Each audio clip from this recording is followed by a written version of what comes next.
Today I am in South Wales visiting my friend and colleague Matthew Cox, who is actually my head of deal packaging at Property X. Over the last few years he has built a portfolio of buy-to-lets and HMOs, and today we're checking in on his latest buy refurbish refinance project. Last time we were here the project had just started, whereas today, just a few months later, we are back to see the property in its final leg before completion. So yeah, welcome back to Matt's project again. You might recognise this one if you saw the previous video, which I'll link below. Matt, how is the project going so far? It's been such a good project. We're in the last couple of weeks now, and well, it's been a really fairly stress-free project, which actually makes quite a nice change. It looks already quite nice on the outside already, but yeah, I just can't wait for you to have a look inside and see what you think. Looks really smart. So yeah, let's head on inside. About 3 months later, things have changed a fair amount. It's fair to say that, yeah. Yeah. What would you say the overall experience has been? I know you've just mentioned it was stress-free. Like, have you been hands-on? Have you been here regularly? So no, I've actually been really hands-off on this one, and that's partly because of the trust that we have with our builders. We have a really good relationship. I'm perfectly comfortable. I wasn't even in Europe actually for the majority of this, and I was happy just to let the builders crack on with this job. It's been really straightforward, and yeah, this is the end result. Well, almost. Nice, yeah, really impressive so far. I'm going to walk over here because we'll do a contrast between what it looked like last time and what it's looking like now. And well, it's fairly empty now. Yeah, it's slightly different. All the stuff's been taken out, obviously, and to be fair, this is the only part of the house where not much has actually changed too much. Obviously, we've just replastered everything. Yep. This is being painted next week, but we're literally at the stage now where it's just painting, flooring, carpeting, and then just snagging, and then we're pretty much there. So right now we're in sort of end of March, so this will be rented in, I'd say, 2 or 3 weeks. No issue at all. Nice. And what we'll do as we walk around is we'll talk about the things that have been done or are being done. Yeah. So then we can give you a rough estimate on the refurb at the end, and you can kind of see what's being included. But windows you haven't changed. No. They were already double glazed, they're already fine. So in here you've obviously had it all stripped out. You've had it plastered. You've got new skirting everywhere. Because the old previous skirting wasn't usable, was it? No. So, and then you've had obviously the plumbing and new radiators. Yes, as well. that's right, yeah. So good, let's head through to the kitchen, as I know that you're dying to share this with everyone. My favourite kitchen so far, this, and the actual cupboards and stuff is the same units. Got to zoom in on this. It's the colour. Dusk blue. It's the best colour I've worked with so far, and I will hands down be using this colour for all my kitchens going forward. Now, it looks really smart, and this is obviously Howden Special. Yeah. It's really nice colour. I've not seen this colour before, and I think it contrasts well with the laminate worktops. And what have you gone for? So you've got oven, hob, extractor. Yeah. And then it was space for a washing machine down here, which is pretty standard with our refurbs. And then where you're standing is where the fridge will go. Generally speaking, you know, colours like grey, neutral colours, they're good for any project really. It doesn't need to be. We're getting to the point now it's just about your own personal taste, or, you know, but I quite like the colour, so I decided to go with it. But yeah, decking out your kitchen, just important to keep it fresh, nice splashback tiles, and space for a washing machine and a fridge, which you don't need to provide. That's what the tenant will provide. Absolutely. Now, there is one massive change in this room, which will be different from the initial video. I don't know if you remember. Oh, I do, yeah. Because we talked about how there was going to be, I think it was like a window here, wasn't there? That's right, yeah. So there was the markings of a window. It was actually still bricked up. Yes, that was it. But it was bricked up. And I was going into immense detail in terms of how this area here is going to be a bathroom and this was going to be a small kitchen. Yeah. Plans changed. And on reflection, we decided to keep the bathroom where it was, reduce the size, and then do something different with the bedrooms, which we'll show shortly. But then we actually saved a lot of money. We didn't need to fork out for, you know, a waste pipe going out. We still got this really nice, airy, bright kitchen. Yeah. And it took less time. Generally, I'm still very happy with how we've gone about this. Yeah, now that I've heard the change and obviously been here today and seen it, like it's 100% the right decision. Because if you had a bathroom in here, you'd have had to have a door there. Yeah. Smaller kitchen, you'd have had to dig out the concrete floor to put in pipe work for soil pipe and different things.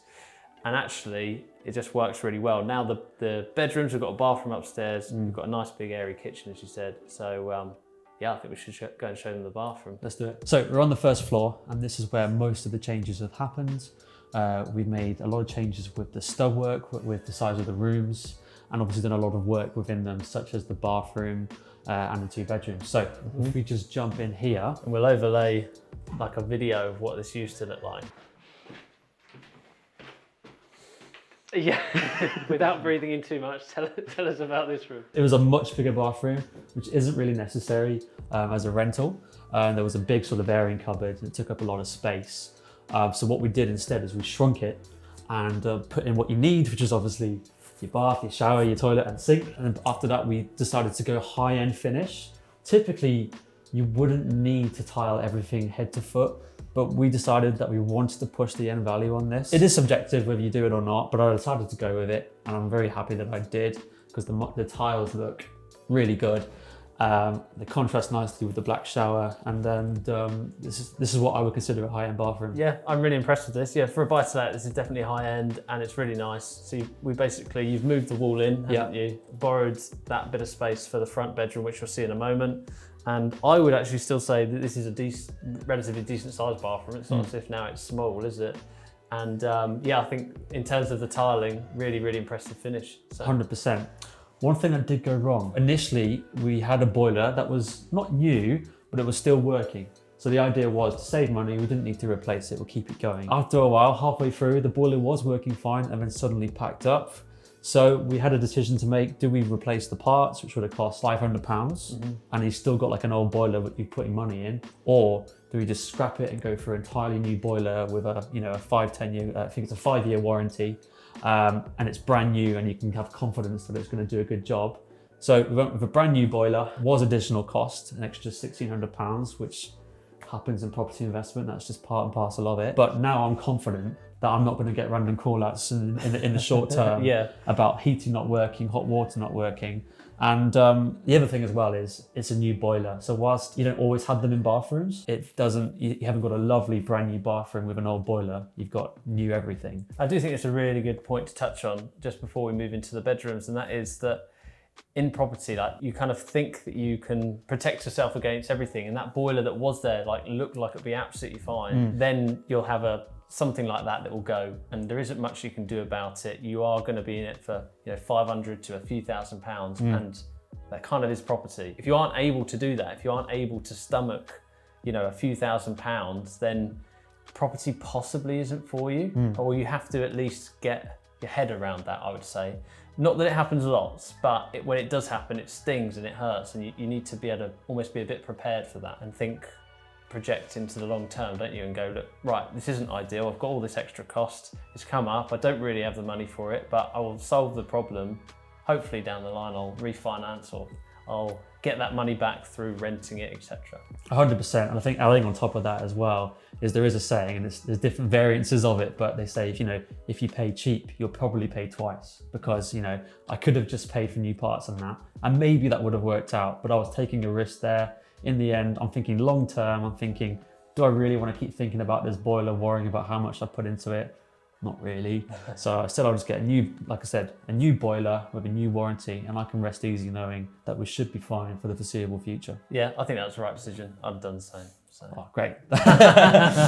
Well, as we leave, I'll point out to these lovely doors, by the way. They really do add the value. And then that brings us into the stud work. So initially, like I said, we were going to have the bathroom as the smaller bedroom 2, and then there was this large bedroom one here that was pretty big actually. In the end, as Justin mentioned, we shrunk the size of the bathroom and we used new stud work to make it into 2 bedrooms here, and they're actually both still really good size.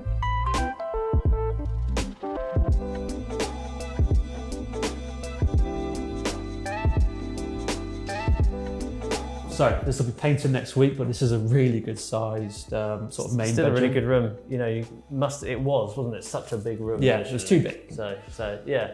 So where the camera is now, that's where the walls moved back, isn't it?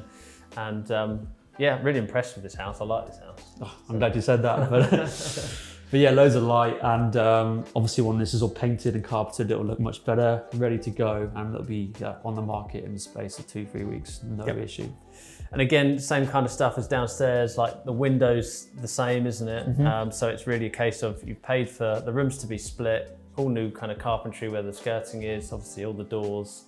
new radiator and pipe work. So again, just thinking about what has been done here, and then we'll share the cost of that in a minute. 100%, and it raises a good point actually. In terms of splitting rooms, Yes. typically your only issue, if it's not space alone, it's windows. And you can tell here, look, we've got the stillwork as close as you can to the window, which gave us the opportunity to maximize space between this room and the next room.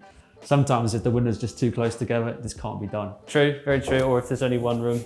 And then the second room, which again, it's like, it could be a single, could be a study. Yeah. You know, it's still a good functioning room, isn't it? 100%, yeah, I'd say like a kid's room or something, or a second room, and yeah, does the job.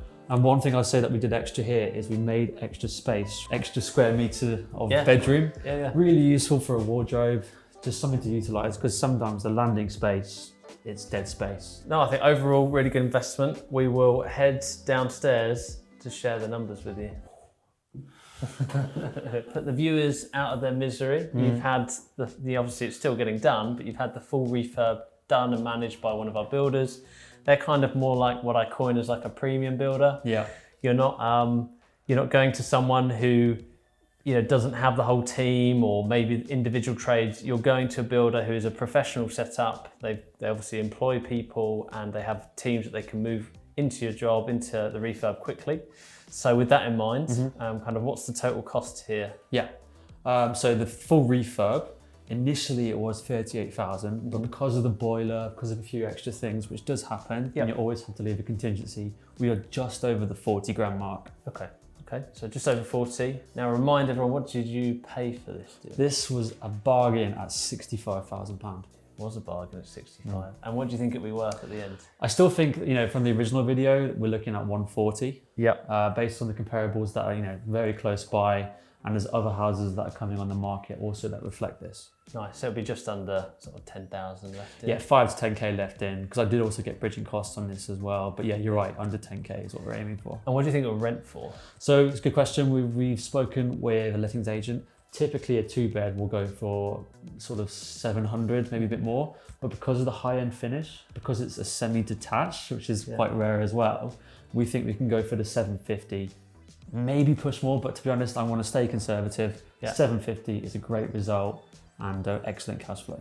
Nice, and that's probably also because you've got nice wraparound garden. It's kind of like a nice area at the top of the hill, in addition to all of those things that you've just mentioned. Oh God, so, yeah. Like, I don't want to blow my own trumpet here, but like when this goes on the market, people will be, you know, racing to get this snapped up. And in terms of like cash flow, profit, then, do you know roughly what that'll be? Yeah, so with the current rates, which are always changing, we're looking just shy, you know, sort of 380, 390 in terms of my mortgage costs. Yep. Again, that will vary, so don't take that for gospel. Yeah. And then obviously if it's renting for 750, then we're looking at around 350 profit. You've got to take out other costs, of course, such as letting fees if you're letting it, and insurance. But for the most part, yeah, we're looking, I reckon I'd say 300 net on this, no problem. Yeah, which is good. It's what you want as your kind of, when you're going after a buy-to-let, you know, particularly BRRR buy-to-let, where you are pushing the end value up, you are going to be paying obviously your debt costs, and therefore if you can still do all of that, recycle most of your money and have above £250 profit, getting towards that £300, I think that's a really good place to be for a single let, don't you? I think that's a good point. Like sort of 250 is kind of what we're seeing most of the time, and that's a really good result still. I think I got quite fortunate with 300 if we get there, which we should, just because of the high-end finish, just because of the style of property. And obviously that will change in terms of rates in the future if we do see a steady decline in the coming months and years. Yeah, if rates come down, if rents continue to go up, then it will get more and more profitable over time. So yeah, really impressed with this one, as I've already said. I think if you're watching and you're interested in investing in South Wales, then make sure you click the link in the bio, you join our WhatsApp group, and we'll be sending deals out to you if you want to get going. Just a couple of weeks on from filming with Matt, and the property was finished. The house had been decorated, the carpets put down, and the house looked fantastic. In fact, Matt then listed the property on the rental market for £750 per month and rented it within just a matter of days. The demand in most of these areas of South Wales right now is very, very busy. So the question is, what do you think of this project? Would you have bought it? Would you have done something differently with the refurbishment? Let me know in the comments. Thank you for watching, and as always, I'll see you in next week's video.